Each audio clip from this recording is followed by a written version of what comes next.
రాష్ట్రంలో ఎన్నికల గంట మోగింది. అధికార ప్రతిపక్ష పార్టీలు ప్రచార జోరును పెంచాయి.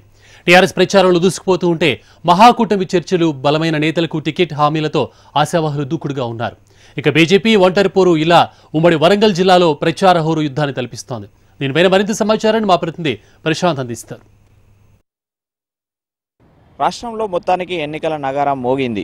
దీంతో టీఆర్ఎస్, కాంగ్రెస్ పార్టీల ప్రచార హోరులో మాటల యుద్ధం ఒకవైపు సాగుతుంది. మరోవైపు ఉమ్మడి వరంగల్ జిల్లాలో ఇప్పటికే అధికార టీఆర్ఎస్ పార్టీ 11 మంది అభ్యర్థులతో ప్రచారంలో దూసుకుపోతున్న పర్వం కనిపిస్తుంది. మరోవైపు కాంగ్రెస్ మహాకూటమిగా ఏర్పడినప్పటికీ కూడా కాంగ్రెస్ అభ్యర్థులు, ఆశావాహులు ఇప్పటికే 8 నియోజకవర్గాలకు పైన విస్తృత ప్రచారం అయితే కొనసాగిస్తున్నారు.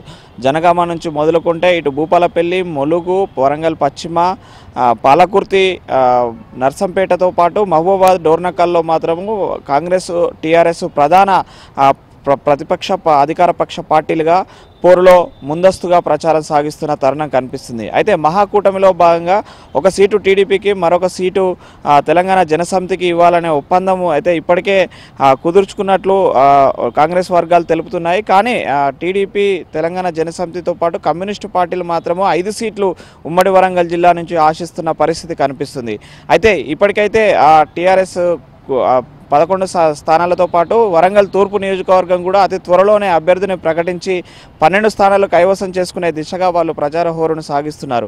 అయితే ఇప్పటికైతే కాంగ్రెస్కున్న బలంతో పాటు కొండ సురేఖ దంపతులు పార్టీలో చేరడంతో 6 నియోజకవర్గాలపైన ప్రత్యేక దృష్టి సారించి కొండ దంపతులు ఇద్దరు కూడా విస్తృత ప్రచారం సాగించే దిశగా అడుగులు వేస్తున్నారు. మరోవైపు వర్ధనపేట నియోజకవర్గంలో ఇన్ని రోజులు అధికార టీఆర్ఎస్ పార్టీ అభ్యర్థి ఉన్నటువంటి ఆరూర్ రమేష్కు ఎదురు లేదనుకున్న తరుణంలో కాంగ్రెస్ వినూత్నంగా అక్కడ మాజీ అభ్యర్థిని కాకుండా ప్రస్తుతం మాజీ ఎంపీ అయిన సిరిసిల్ల రాజయ్యను బరిలోకి దించి